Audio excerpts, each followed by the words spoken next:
natin. This is my first time to actually walk a purple carpet and it's been an amazing experience. As in, pinaghandaan talaga namin tong gown na ito. Can you talk about your look today?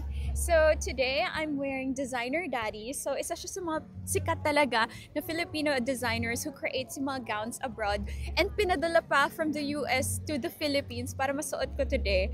And it's inspired by the Wednesday logo, kaya W siya. Wow! Oo It's nga! so bad. Akala ko nung una manananggal, sis! Pwede siya mag-iba din hanggang. And it's inspired by Morticia, kaya yung mga flowers natin medyo pa-deads na siya.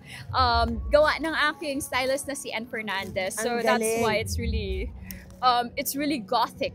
Of course, honestly, feeling ko dito ngayon sa Pilipinas, so really thriving in the cosplay community. Nakikita na ng iba't ibang bansa yung quality and the kalidad ng ginagawa natin mga costumes. Even yung other countries, minsan sa Pilipinas na nagpapagawa ng mga cosplay costumes. And Totoo. it's such an amazing and thriving community. And natutuwa ako na even here abroad, sobrang dami from other countries yung natutuwa sa mga sinislay nating looks here for Wednesday.